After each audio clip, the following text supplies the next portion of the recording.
What's a realtor's favorite song? A realtor's favorite song is Closing Time. What's the best way to date a realtor? Apply yourself. And then how do you woo a bank? How? You show it interest.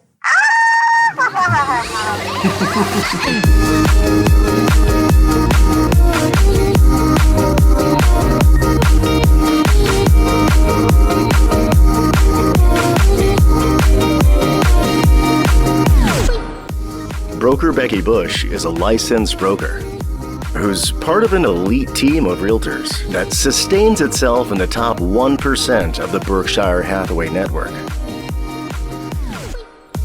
For the past 5 years, Becky has been a top leasing agent in Chicago, and today she shares her stories and insight. Join us as we talk about the reality of Realty, right here on Neon Voices.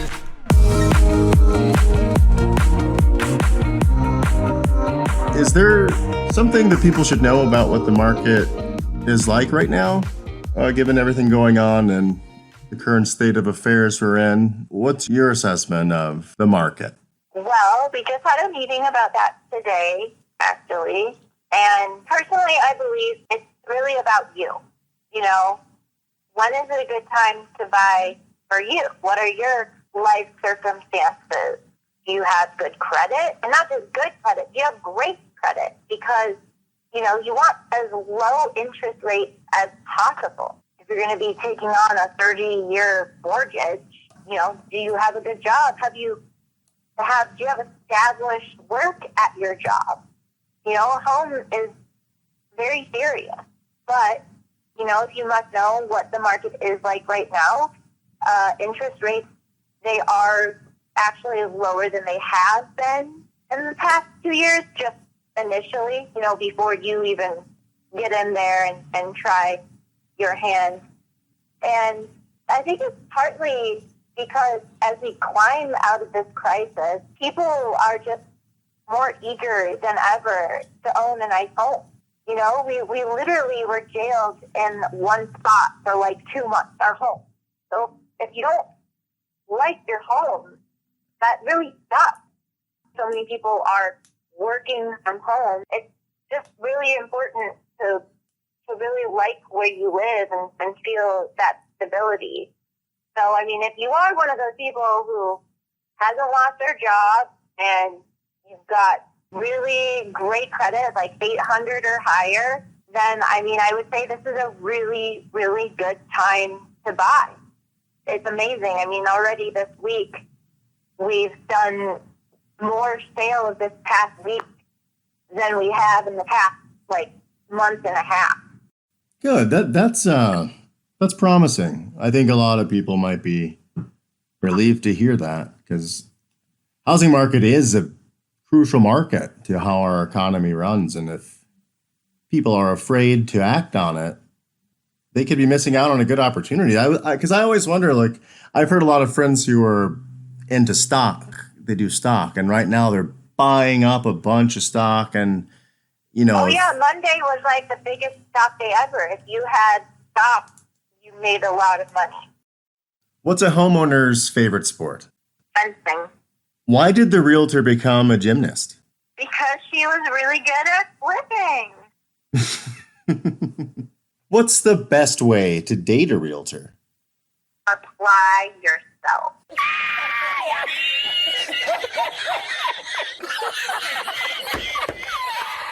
So I know you from being a big personality and what I would say a people person as a performer and a fan of improv. Do you bring any of that impromptu ability to your day life? Do you think that is what helps you succeed in dealing with different people every day? Yeah, for sure. I mean, I think the biggest rule in improv is to never say no. You always want to say yes and.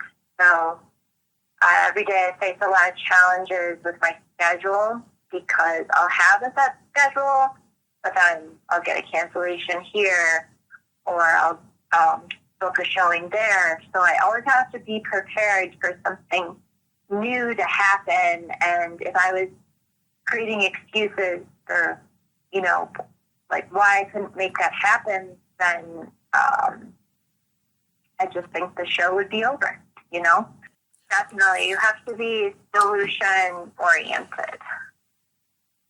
It's a big renter city, I know, in Chicago. It is something like 40%. 35.62%. That's a lot. Tell me a little bit about what it is, somebody with a job function like yours, what is it that you do that helps facilitate potential renters and properties coming together? Personally, for me, I try to make an appointment with each customer. I usually give them 1 to 2 hours. I always meet them at my office. They know exactly what they're going to see before we see it. There's no surprises. And then when we're done, we come back to my office. And if they want to rent it, they can. If they don't, then, they love me. But I actually try to avoid situations where, like, we're interacting with other customers of mine. I try to keep it separate. Just I want them to make an informed decision, really making sure that the decision my customers are making is something they feel confident about. And not only confident, but like excited, like having a home is exciting. Like thinking about how you're going to decorate and how close it is to your favorite spots, or like no longer do you have to do such a long commute to work. You picked a place that has, more convenience. So, again, I really want my people to love where they're going to live, especially because if they loved where they're going to live, then they're going to come back to me. And then who knows, maybe one day they'll want to work with me to buy or sell, or they'll refer me to someone. I want them to have a positive experience. And then selfishly, I want to be able to see them again. I want to see my business grow. That's good. I think having that mindset only works to the benefit of a potential renter, because we all know how it is. You go to rent a place and you maybe seen a couple pictures online, but you show up for the showing and, you want to like it, but let's say if I show up at a level 3 excitement about a place, but I leave at a level 10, that's because of the realtor probably, and that their effectiveness at their job.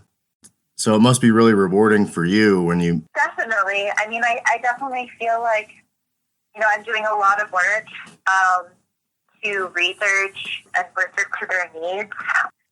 I do believe that sometimes people don't know what they want until they've seen it, but I think my job as the prospective renter to a place, my only job is to basically give you the pieces to the puzzle and you'll put it together for me. But I have to at least give you the pieces. If you don't know what you're looking for or what to even jump off of, I'm not giving you any information to help me find the right place. And then if I'm going to change that information, I've just wasted a lot of your effort.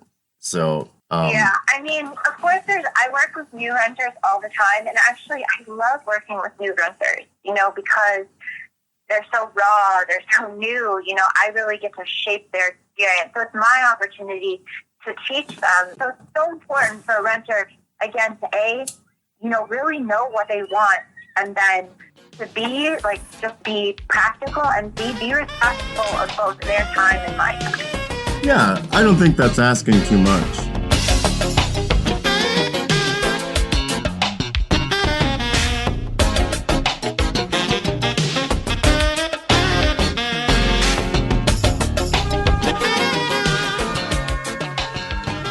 When you meet somebody online, you really don't know when you take the next step to actually meet in person. If you're doing a showing or something, people must think that is not always the safest idea, but I've always wondered, how do you assess that? How do you decide if who you're meeting is, going to be safe? Well, I have their emails.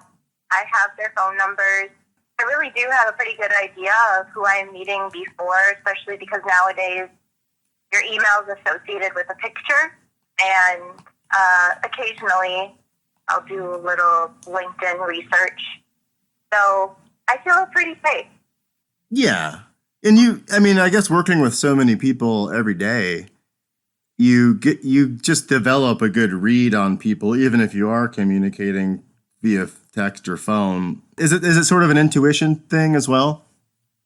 You know what? You're absolutely right. It is more intuition than anything. And I do usually try to talk to somebody on the phone before I meet them. Occasionally, I do have just text message conversations. And that always, I'll still try to call them, at least hear their voicemails. I know what their voice sounds like.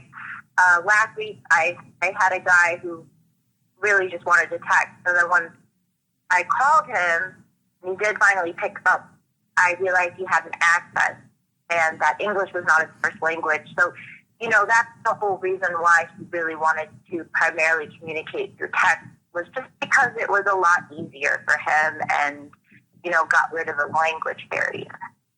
Oh, yeah, that's understandable. Yeah, and I found that I always tell people this, and I know it's easier there's a difference in being a man and a woman possibly, but I don't feel as vulnerable. And I always tell people, no matter who you're meeting online, the majority of people overwhelmingly are not murderers. It's not even close. Murderers versus non-murderers, it's almost all non-murderers. So it's important to remember that. I will say there was one time where I met somebody who I thought possibly to be a murderer. And there were red flags during his voice. Actually, when I spoke to him on the phone, he was very shaky and he was very nervous. And he also had two extremely powerful dogs, a pit bull and a mastiff. Sorry, it was a pit bull and a Rottweiler. I was really having trouble trying to find a place that would accept both those dogs, actually. And he was very frustrated by the idea. He was from out of state, so he wasn't too familiar with the aggressive breed laws here. And I'm not saying that all, dogs on the aggressive breed list are going to be aggressive, but it really depends on the owner, and how the owner trains and treats the dogs. And because he just had this quality in his voice of mental instability. Oh no. That's a bad mix. Huge, powerful dogs and timid dog handler just doesn't sit right with me in my head.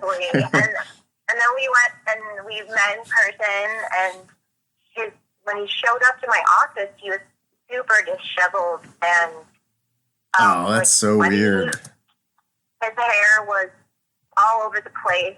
And, sometimes I make observations about my customers just to kind of as an icebreaker. Not trying to be rude, but, I just like to make an icebreaker. And so I said something like, "Oh my God, were you just in a tornado?"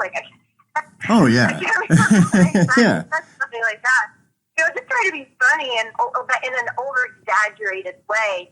And he did not like that. Okay? Oh, that sucks. Oh, no. Because when you make that observation, you're trying to test, okay, maybe this guy maybe he has a good reason. But he didn't even, respond well to that. No, his eyes widened, and he just took a very serious tone with me. That might have been a killer. That sounds like a killer. Wow. Yeah. Well, yeah, you never know, I guess, when you're in a line of work like yours. It's just a mixed bag. Do you find that it's hard to keep motivated, or what keeps you motivated as far as work and everything else? I think having practical goals and also romantic goals keeps me motivated.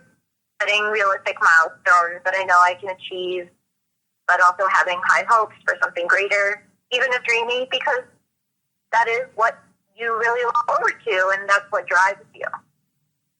Absolutely, yeah. Everybody has bad days here and there, but yeah, having your focus on an end goal does help to get through those days for sure. I've known you for a few years, and I know that you have to be getting hit on when you're out there. Has there ever been a situation where a client has made a pass at you or said something suggestive? I mean, it's all very flattering, and I do find that it works to my advantage oftentimes, so I try not to complain. So actually, this story was, I was professionally reciprocating the flirtation. Okay? Oh, interesting. I don't normally do. Yeah. So I had this customer, and he actually messaged me, at like, I want to say like 1:30 a.m. on a Friday night, and it was through Zillow. So he probably just thought, he was messaging like a robot or something. And because I was just such a hard worker, I was up and I was responding to leads. So I'm thinking that he's probably not going to see this message until morning, So I responded. I was like, hi, I'm broker Becky Bush. I'd be happy to help you, blah, blah, blah. And then, like, within minutes of me sending that, he messaged me back, and he was like, whoa, broker Becky Bush, you're up right now? And we, like, proceeded to have a conversation through email, and I was like, yeah, I'm watching Law and Order and working at the same time. And then we talked a little bit about Law and Order, and then we set up a showing for Sunday. And then we met on the Sunday, and I guess, like, I was prepared to think that he was cute, probably because of the good conversation about my favorite TV show. So I was very like positive and smiley throughout, and I was really worried at the same time, though, because the apartment he picked was like just an absolute shithole. And like what I do when that happens, I can't like disgrace my company's listings. I just kind of let them decide that for themselves, and then I'll show them something even better. Yeah. But this was like the pinnacle of shitholes, because as we were walking through the apartment, the tenants were smoking weed and drinking, and there were like girls over. They were like full out partying. I gotta ask you real quick, is that place still available? Because that sounds amazing. I'll let you know. I'll send a message.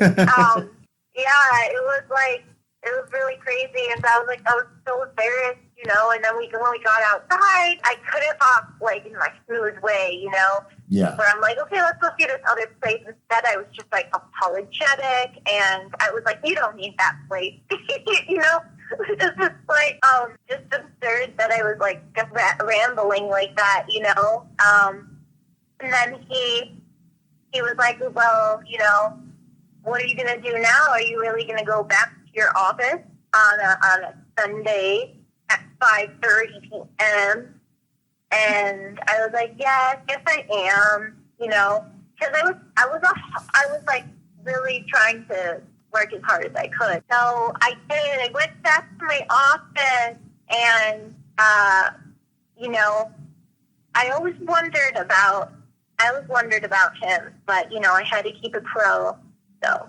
There's those times when you're like in there's like a professional dynamic involved. One of you is at work and the other one isn't. And you're definitely flirting. Like, it's definitely flirting. And I think it's important for us to be able to have interactions like that and then just leave them there and say, yeah, I had this flirty kind of interaction with a cute person, and that's just what that was. I'm starting to feel better about not always acting on those interactions and needing to take them any further, but do you know what I mean? Like, and sometimes I've been into it. It sounds like he was into it. Yes, and it was a very mature adult experience. Good. We're talking with Rebecca Bush. She's the author of How to Find a Man and Groom Him into the Perfect Husband in 30 Days. Welcome. Is that what you really want to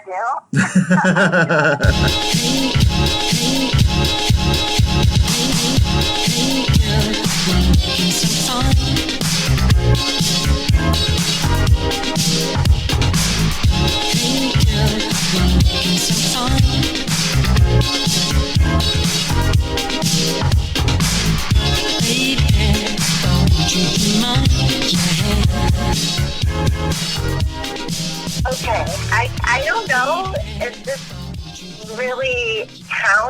but I had some spare time because obviously, I like to stick to my schedule. And then when it goes a lot better than it was planned, like I'll go and I'll treat myself. So I went to go get my hair done, and I had like an hour and, scalp massage, shampoo, conditioner. It feels good. And my hairstylist was just so very sensual when he was washing my hair. I really thoroughly enjoyed the experience. But he also had very long fingernails that were painted. He dressed in a very feminine way, and he, told me about his love life with, his boyfriend. So, like, it's just very, very clear, whose team he's on. So, like, the way that he washed my hair was just, it was amazing. And it confused me. It really confused me. And then he asked me if I wanted to go to a full moon party.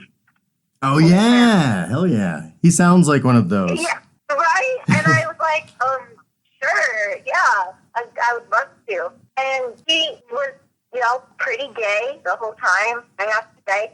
But then last night, I'm not even kidding, he texted me at 2 a.m. and asked me how I was. Go on. And I was just like, I'm good. How are you? And he was just like, oh, I'm really good too. I was thinking about you. And like, I'm like, but like, surely he wasn't thinking about me in that way, but it's 2 a.m. and that scalp massage and the moon party, So I like kind of started like, testing the waters. I said, oh, how's your love life? And he was like, oh, it's good. I'm not dating any guys right now, so I feel good. Then I said, well, what about girls? Thinking that I was basically going to out him, as bisexual or something, Right. or that I'm the one that made him switch teams or something. And then this is what he said. Not my thing. So I literally thought, okay, when I said, what about girls? He was going to be like, yeah, but he just said, not my thing. And it was so surprising to me because, like I said, like it's 2 a.m. And, I'm thinking about these past experiences. So then today he texts me and he goes, hey, sorry about last night. If I'm not mistaken, last night was a Wednesday night. Yeah. That's so funny. That's funny. But there are a few, weird situations that I get put in. The weirdest one actually was with a coworker, I think. Because I had gone away for a little bit. I went to like LA and I was gone for a while, and then all of a sudden there was this new guy. And he walked right up to me the first day that I was back. The first day that I was meeting him, the first minute I was meeting him. And he told me that I had big bags under my eyes, but I was really cute, and he wanted to take me to Las Vegas. Wow, what a charmer. I know, right? How could I turn that down? Yikes. He expanded too. He told me my numerology is 1, and that he is also a 1. So we had a lot in common. That'll do, pig. That'll do. You were straight up being nagged by this guy, no? Seems like. It was the most complicated neg I've ever experienced, I think. Did you tell anybody else you worked with, or? I actually reenacted the whole thing because, I just gave you the 2-second version, but it was a whole 5-minute conversation, and I reenacted it, and I put it on Facebook because I thought it was just absolutely bizarre. And my boss saw it and wanted to talk to me about it.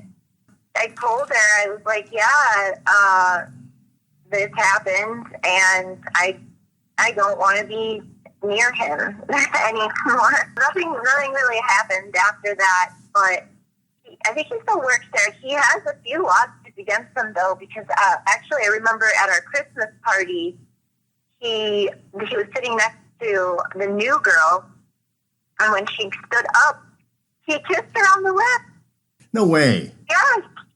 In our country, one of the fundamental rights is the right of any of us to say no. Like, she was getting up to go to the bathroom, and he leaned in at the exact time she was getting up and planted one right on her.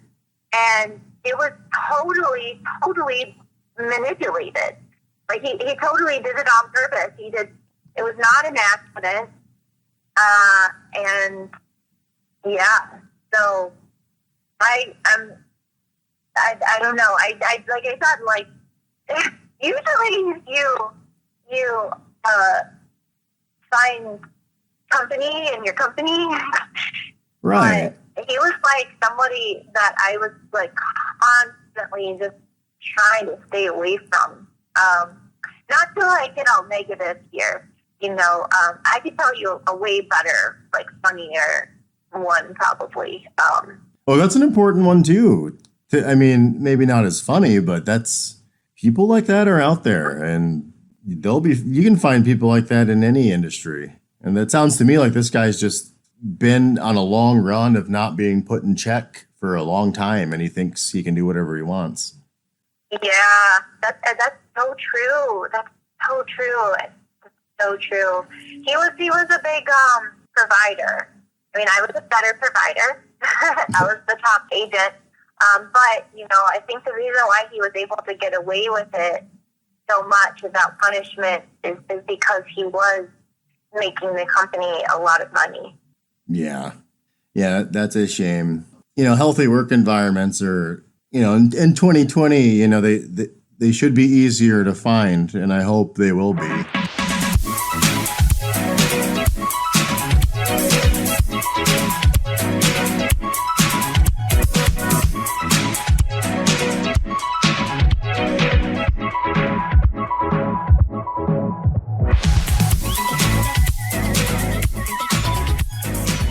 What's another crazy story about your leasing experience? Another crazy story about my leasing experience. Well, you really do have to be careful about what you say when you're on a showing, when you're the customer, because I took these guys to this 4-bedroom apartment, and there was 3 or 4 of them, and they were really interested, but I had to disclose to them about this armoire that was in the hall, that it was saying that it wasn't going, and it was like a fixture that the landlord, wanted to keep there. I think maybe he just couldn't fit it in his house or something at the time, so it was basically being stored in the apartment. And, so whoever's going to live there has to agree that it's going to stay there, and they did not like hearing that. And they were like, well, as soon as we rent this place, I think we should take an axe to that armoire and chop it up. What do you say? And then they started pantomiming an axe onto the armoire. Oh my and God. The whole time this is going on, there are 3 painters that have been hired who are painting the living room, and they can hear everything these guys are saying. And when I brought them back to my office, the prospective leasers, the landlord had actually called my boss and told him not to rent to these guys because he heard from the painters that they had plans to chop off his armoire. Yeah, I can't blame him. Wow. So they're making a pantomime. They're not only saying that, but then they're doing the mime. And it's funny to imagine that this is actually them on their good behavior meeting a realtor for the first time as prospective renters. And this is them like reeling it in a little bit. Can you imagine, what they're actually like? Yeah, that is a really good point, actually. It sounds like nightmare tenants and neighbors. That sounds like nightmare averted. Yeah. Well, I've known you as broker Becky Bush, as well as funny lady on stage Becky Bush. What's a dog's favorite part of the house? The woof. What's a cat's favorite room? The closet. What do cows do when their lease is up? They move.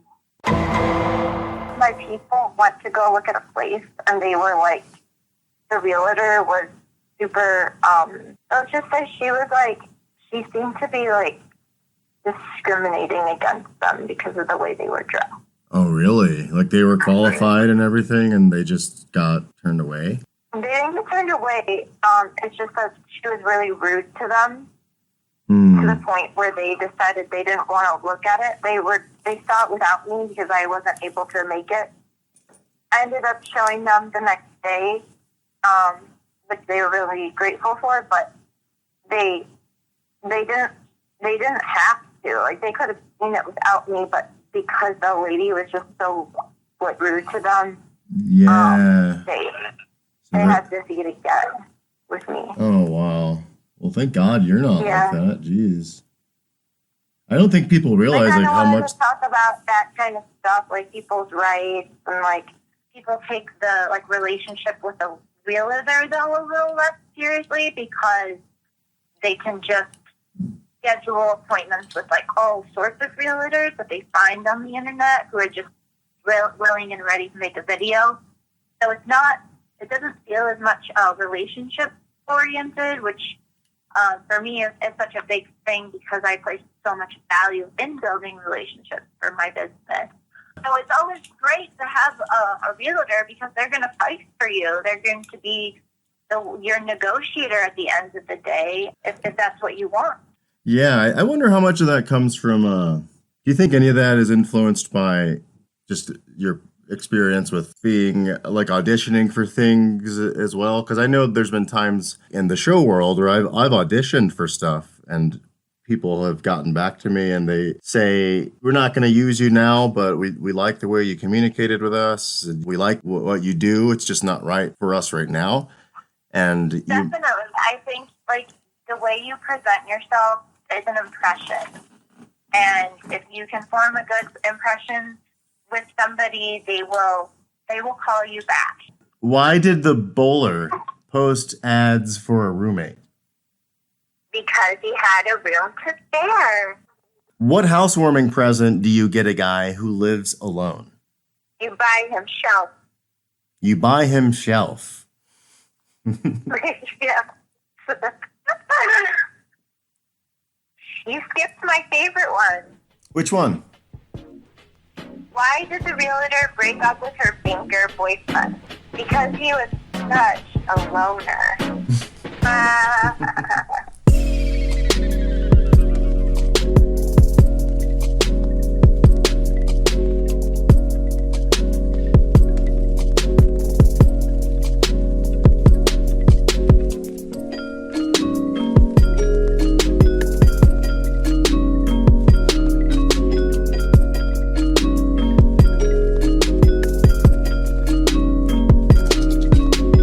Today you heard music from Eugene Cam, Luxury Elite, Big Wave, Adrian Wave, and 92. That's spelled NNTYTUU. You can find Becky anywhere if you just type in Broker Becky Bush on Twitter, Instagram, Facebook, and everywhere else. And you can find Neon Voices at neonvoicespod@gmail.com. Bye-bye.